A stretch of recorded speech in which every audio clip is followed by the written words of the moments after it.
So the next speaker is from the Collège de France, notre collègue Jon Elster. He will continue on this topic of social cognition and social understanding and ask about the nature of altruism and punishment in a neurobiological perspective. Jon Elster. Bonjour, je vais également parler en anglais, mais on pourrait bien sûr parler en français pendant les questions et réponses. As you see, I've changed the title a little bit just to make it more striking, the Valmont effect, which I'll explain in a second. Let me just repeat what I said earlier in French, that I'm neither an economist nor a neuroscientist. I'm mostly a philosopher, so I'll be asking conceptual questions, but I'll be discussing the economic and neurophysiological literature and even make one or two speculations, which of course you are free as experts to shoot down. So here are the topics I want to cover. The general question has to do with neurophysiological explanations of charitable behavior, donations to charitable institutions. I want to make a distinction among three kinds of motivations for such behavior: egoistic, altruistic, and egocentric, or warm glove motivations. I want to explain how there are two separate research trends, one in the economic literature, one in the neurophysiological literature, that converge towards warm glove explanations of donations. I want to emphasize the distinction between warm glove explanations and warm glove effects. I also want to suggest the need to distinguish warm glove effects from agency effects. That's the most speculative point of my talk. We need to distinguish benefits for others as a goal of behavior, altruism, and as a condition for the warm glove effect to be produced. And finally, since warm glove motivations to give require self-deception, rational egocentricity cannot exist. So I begin with the puzzle of Nash altruism. About 40 years ago, several authors pointed out that the welfare of, let's say, the poor, the beneficiary of the altruists, is a public good for the altruists. An implication is that, as with the production of any public good, we will expect a suboptimal amount of donations. It's basically a prisoner's dilemma played among the altruistic donors. And I note in parenthesis that the explanation of altruism in terms of selfish motivations proposed by Odette Stark in his book Altruism and Beyond is also vulnerable to this free rider problem. Now, I think James Andreoni in 1990 was the first to suggest that if we assumed that people had altruistic motivations for giving, in large economy, virtually no one would give to the public good, hence making the Red Cross, the Salvation Army, and American public broadcasting logical impossibilities. So the puzzle then is, how do we want to explain the high observed levels of giving? Maybe not very high, but at least higher than predicted by the Nash altruism theory. Now, here is the title, explanation of the title, from Dangerous Liaisons. Knowing that he is observed by the manservant of La Présidente Tourvel, whom he hopes to seduce, Valmont thinks up a stratagem to impress her. He writes to his co-conspirator, "I summon the tax collector, and giving in to my generous compassion, I nobly part with 56 livres, for which paltry some 5 human beings were being reduced to straw and poverty. After this simple little action, you may imagine what a chorus of blessings echoed all around me, in the midst of the blessings from this family. I looked not unlike a hero in the final act of a drama. You will not forget that my faithful spy was there in the crowd. My aim was accomplished. After all, I'm very pleased with my idea. I have no doubt that this woman is worth making a great effort for. One day this will count for something in her eyes." But in his further reflection on his experience, Valmont also discovers intrinsic pleasure, not just instrumental benefit, but intrinsic pleasure of doing good. When the family members kneel before him to express their thanks, he discovers a strange sensation. I shall confess to a momentary weakness. My eyes filled with tears, and I felt within me an involuntary but delightful emotion. I'm astonished at the pleasure one feels at doing good. And I should be tempted to believe that those whom we call virtuous do not have so much merit as we are led to believe. So here's how the Valmont effect solves the puzzle, as stated a few moments ago. It transforms the aim of giving into a private good for the donor, thus eliminating the free rider problem. I should note, by the way, that this aim, transforming the public good into a private good, can also be achieved if each donor has his or her exclusive beneficiary, as in Save a Child campaigns that identify the child that the donation will help.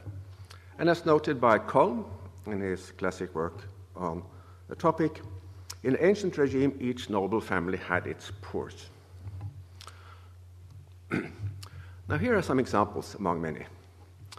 Kahneman and Knetsch argued that people's willingness to pay for preserving the environment can be explained on the assumption that they are, in their words, purchasing moral satisfaction. That is, to achieve the warm glow from believing that they are concerned with the environment rather than by concerns for the environment.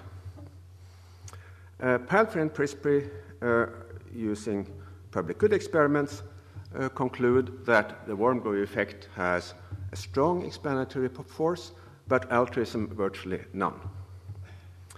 And Kaplan, in his book The Myth of the Rational Voter, argues that sociotropic voting, that is, voting for the public good rather than for one's private interest, can be explained by assuming that people want to enhance their self-image at low cost to themselves.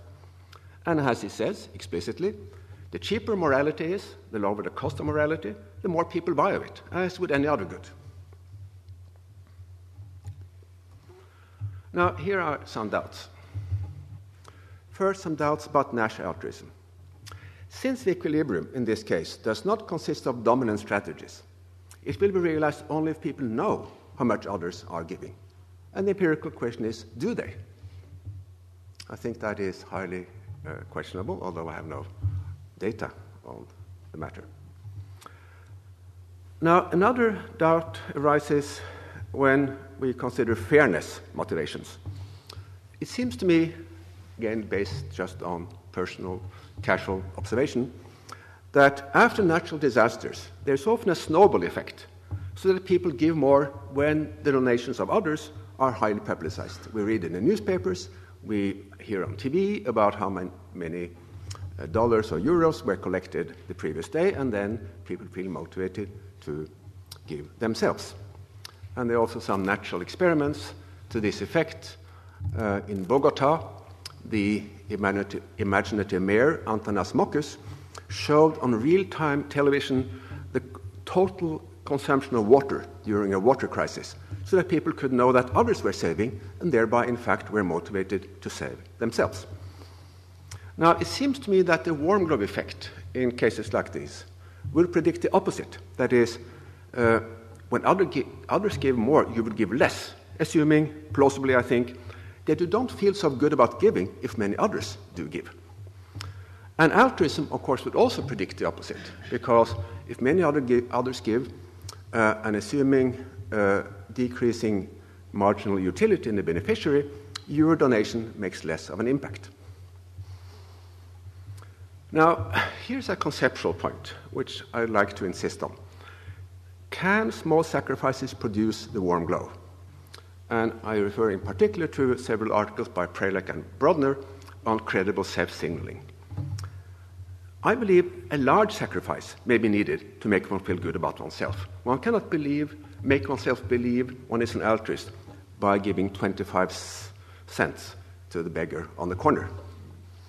In other words, the demand curve for morality as a function of price might be upward sloping over part of the price range.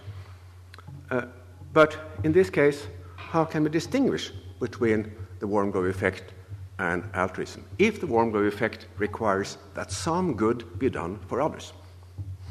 Let me just repeat how I phrased this initially. Need to distinguish benefits for others as a goal or behavior, that's altruism, and as a condition for the warm glove effect to be possible. And a final set of doubts arise from cases in which people act as if they are choosing along the diagonal in the prisoner's dilemma, that is, choosing between the upper left-hand corner, everybody cooperates, and the bottom right-hand corner, nobody cooperates. And this could come about by magical thinking, as has been documented in a classic study by Botterone and Tversky that I'll refer to later, or by what you might call everyday Kantianism, roughly, you should do what would be best if everybody did the same. So these are some doubts and some alternative suggestions. Now, I'm going to turn to 3 neurophysiological experiments on the topic. First, by Dehaene et al., explain altruistic punishment, or revenge, as motivated by the warm glove. Now, it's important to note here that altruism does not refer to a particular motivation, but simply to the effect of the behavior, not, of course, on the target of the punishment, but on third parties, who might benefit in the future from changed behavior in the target behavior. So, on the motivational side in this experiment, it is a punishment that does the work, not any intention to confer benefits. But as Fair, who is a co-author of this paper, has argued in other places, in an evolutionary perspective, the altruism might in fact also enter into the explanation. There's a paper by Moll et al., who observed in an appropriately titled paper, I believe the title is Human Frontomesolimbic Networks Guide Decisions About Charitable Donations. But they observed that ideologically motivated behaviors, which have charitable behavior as a small subset, are correlated with activation of reward centers in the brain. As far as I can see from the paper, they do not actually go beyond correlation, so I will not discuss that paper further. And finally, Harbaugh et al. Explained donations to charity as motivated partly by altruism and partly by the warm glove. Now, I'm not going to discuss the question on which we have a world-class expert here in Colin Cameron, or the validity of these findings outside the lab.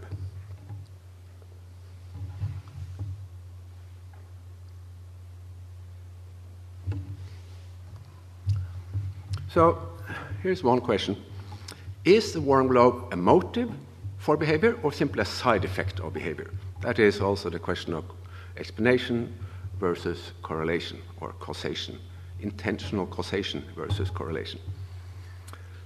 So the fact that people derive pleasure from doing good or from punishing doesn't imply that they do these things for the sake of the pleasure. So here I have a sort of a thought experiment, that is a hypothetical experiment that could be carried out using the methodology of Dehaene et al., namely the following.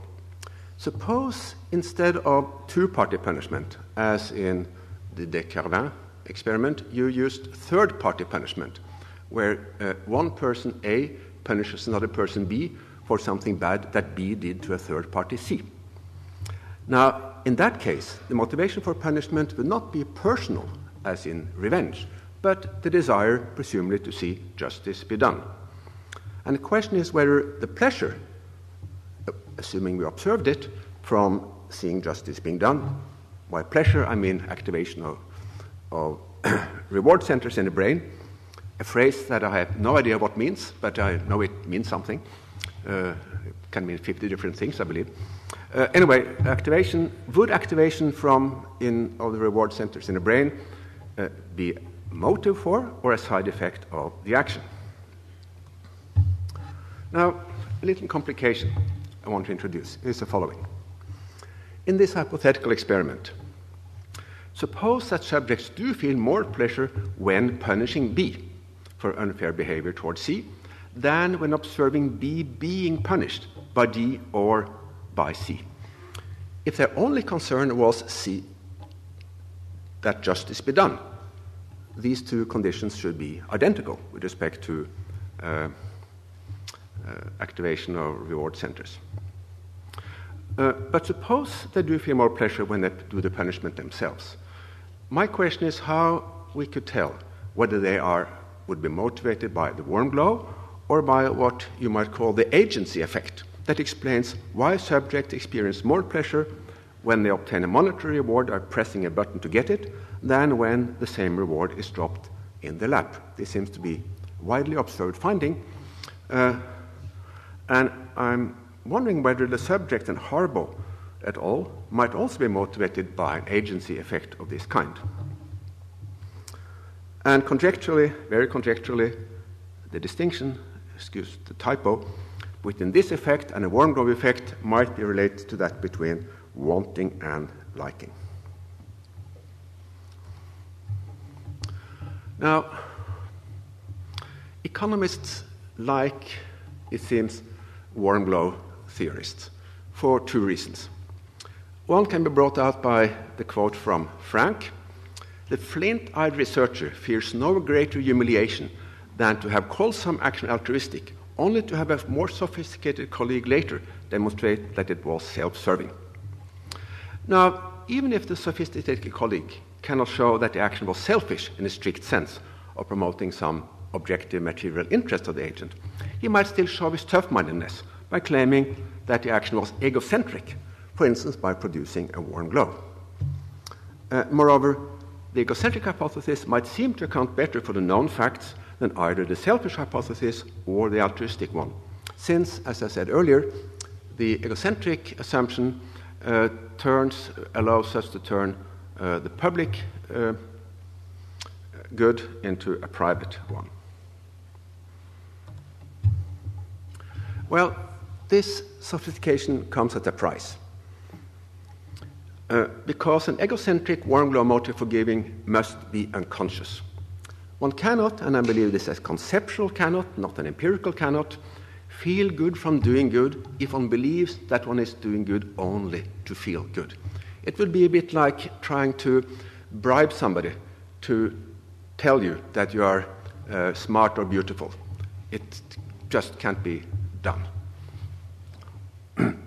So the pure egocentric motivation for giving is parasitic on the self-deceptive belief that one is, in fact, altruistic. One has to believe one is doing good for the sake of others to feel good about doing it. Hence, the economist who tries to salvage Homo economicus by substituting egocentricity for egoism may be forced also to substitute irrationality for rationality, because self-deception is indeed a paradigm of irrationality. Now, I don't think this argument applies to all the experiments I have cited. In particular, I don't think it applies to the experiments on altruistic punishment. In other words, I think rational egocentricity might explain altruistic punishment, as there is nothing one cannot admit to oneself in desiring revenge for the sake of the pleasure it brings. And I believe, in fact, that in some cases of revenge, there are quite complicated hedonic calculations going on, as shown by this statement, which I think is borne out by the facts, that revenge is a dish that is best when eaten cold. That certainly implies some hedonic calculations. And moreover, hedonic calculations that can be perfectly conscious without thereby undermining themselves. So, in the most recent statement, I believe, of his theory, Andreoni affirms that people may feel relieved from guilt when they become a giver, one of the many varieties of the warm glow effect. Now, this may, to be sure, be an effect of giving, but for the relief from guilt to provide an explanation of the donations, more is needed. The idea of consciously choosing to donate as a rational means to guilt alleviation is, in my opinion, conceptually incoherent, just as in a way that deciding to give in order to feel good about giving is conceptually incoherent. For assume that we offer the agent a cheaper means to the same end in the form of a low-cost anti-guilt pill. As a rational person, he would always choose the less costly means to a given end and take the pill. But I believe at least my introspection strongly suggests that a person feels guilty about not giving, but also feel guilty about taking the pill. He would not want to do in 2 steps what he would not want to do in 1 step. So, therefore, to explain behavior, the guilt-relieving aim could not be a conscious one. So, this is going to be a short talk, which is good since we are running a little behind schedule. So, I'm just going to conclude on 4 brief conclusions. First, the fact that Nash altruism underpredicts charitable giving may be due to the strong cognitive assumptions on the model, rather than, as is usually assumed, to the motivational ones. Second, even assuming that neither egoism nor altruism can explain the observed facts, egocentricity is not the only alternative, because, as I mentioned briefly, fairness, magical thinking, and everyday Kantianism might also be at work. Third, neuroeconomics has established a correlation between the activation of reward centers and charitable giving. At least I'm going to assume that is the case. Whether the greater activation in voluntary than in involuntary donations is due to desire to obtain the warm glow or to an agency effect may perhaps double, which should have been perhaps interrogation, question marks, be questions.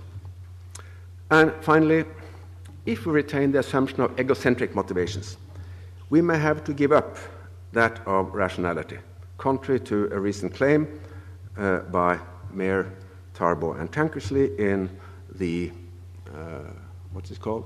Handbook of Neuro-économics or something.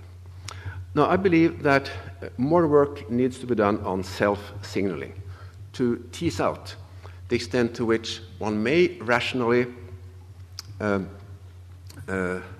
engage in behavior for its diagnostic value. Because I don't think it's completely impossible in some situations for a value to have diagnostic value, even if it is carried out mainly for the sake of that diagnostic value. It's a tricky issue, but I think I could at least come up with one plausible hypothetical case in which actions carried out for their diagnostic value might have true diagnostic value and not simply warm glove effects. Thank you.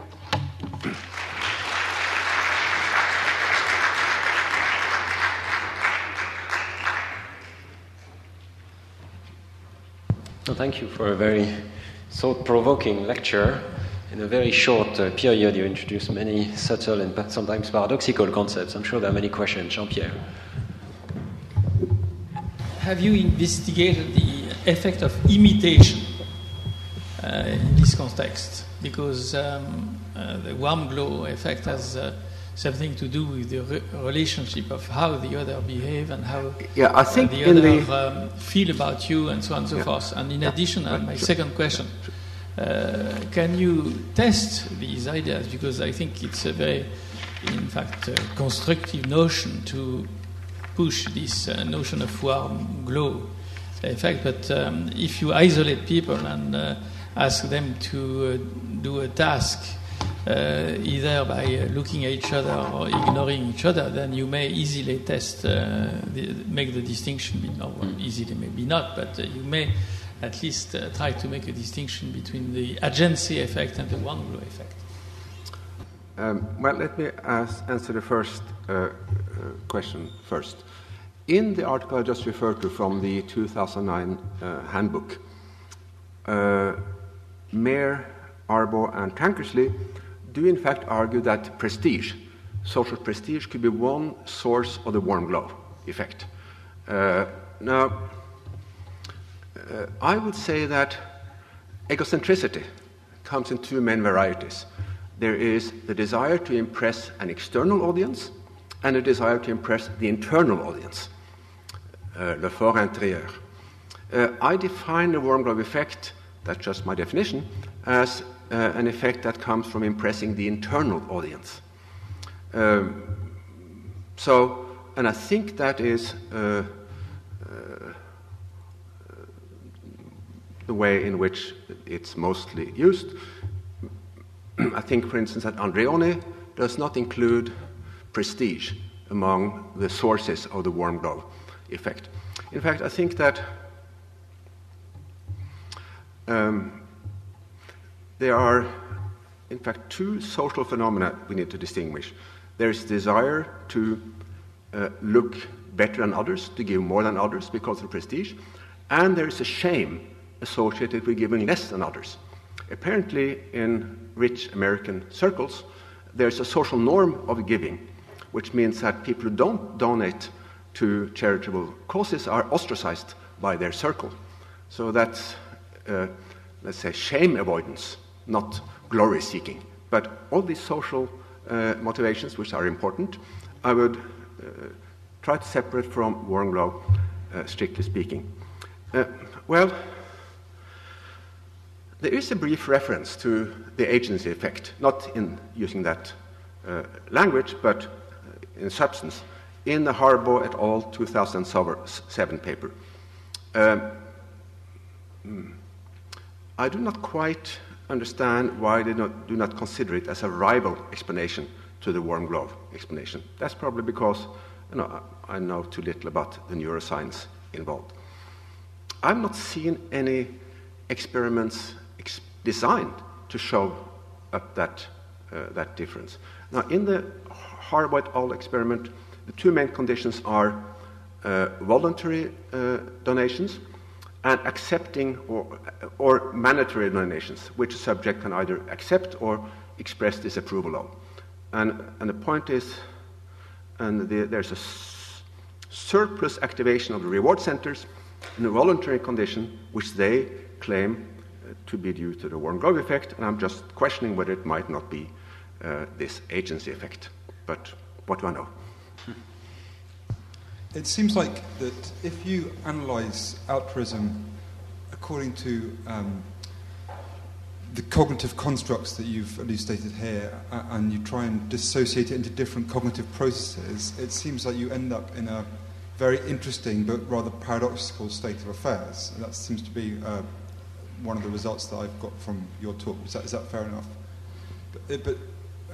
But if you instead choose to analyze it from a neurobiological perspective, do you think that you might get over such paradoxes? So, for example, if you said that if you start from the premise that in order to produce the kind of approach behavior which will make people be altruistic, all you need is a mechanism by which altruism will activate, an altruistic act will activate a reward center, and that will, through simple neurobiology, make an animal or a human perform that act more often.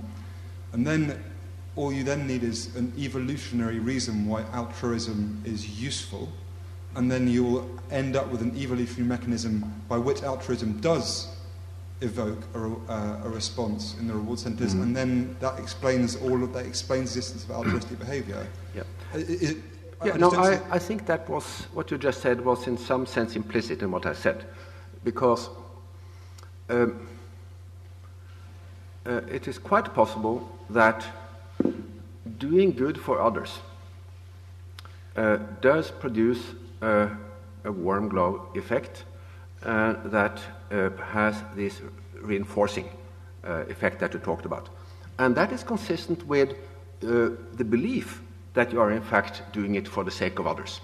And as I said, I think the main point of the talk perhaps is that to feel good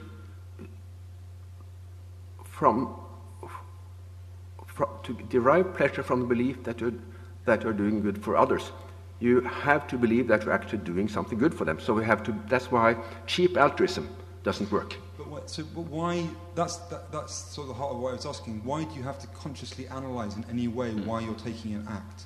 I'm working within a rational choice paradigm of economics. Rational choice, unless you are an out-and-out revealed preference person, which you might be, I believe that rational choice is based on desires and beliefs. You explain behavior in terms of desires and beliefs. If you want to go a different way and use reinforcement theory or revealed preference theory, be my guest. But I am taking the rational choice perspective, within which action is seen as the optimal, the best means for realizing the agent's conscious desires given the agent's conscious beliefs. But even within the rational choice setup, is it do these ideas become rational if you assume that the subject is not analysing why he's taking the choice? Which is something that often behavioural neuroscientists will assume.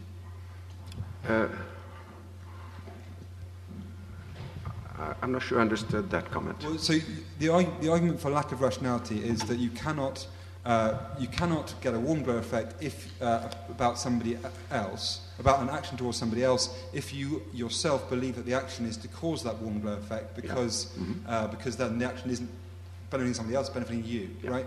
So what if you don't bother ever analysing why you make that, why you made your own decision, which is definitely an assumption that's made in a lot of behavioural paradigms. Well,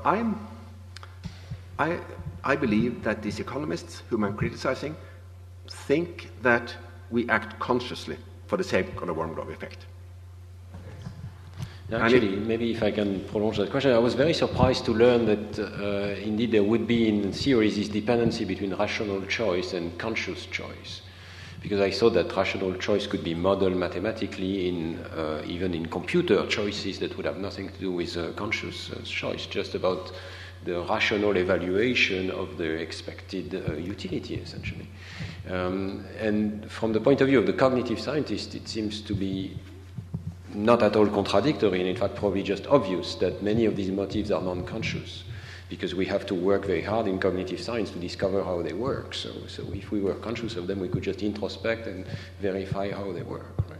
So why do you think that there is something so paradoxical or complicated about an unconscious rationality? Well, if rationality means the choice among alternative means to a given end, that choice requires considering the various alternatives, weighing them against each other, calculating the consequences. It's a highly conscious process, which I've... Not necessarily. So when you take decisions to act, for instance, it seems that you have exactly this weighting function and this notion of accumulation of evidence and so on, but all of this is done by encapsulated systems that you're not necessarily aware of. There may be another level at which you take similar kinds of decisions and you're aware of them, but there surely are ways to implement these processes without consciousness. Well, let's just take the choice of take charitable donations. I want to pick the good charitable donation. I want to make sure that my money doesn't go to line the pockets of functionaries or of dictators. Now that requires a lot of investigation and calculation and information gathering and so on. I don't think the brain will be particularly good at doing that. And that, for me, is a paradigmatic choice, the kind of choice I want to analyze and understand, which I think has to be conscious. I think there are some choices like that, but many are not like that. Many are much more spontaneous nature, where you sort of internally weight the alternatives. Yeah. Let me just make one argument on this point. In the Carvin et al. Article, they give two arguments why the warm glow effect is in fact the motivating factor behind the altruistic punishment. First, by comparing behavior in a costly and a costless context, and second, by observing that in the costly context, you get activation of, roughly speaking, the trade-off centers of the brain, the centers of the brain where costs and benefits are weighed against each other. Now, that is fine, but for me that doesn't prove anything. That doesn't prove that the costs of taking punishment is weighed against the personal warm glow from punishment. It could be weighed against, simply the outcome, namely punishment. So it's, I think that is, stop there. Are there other questions from the audience? If not, then I think it's time to thank you very much and.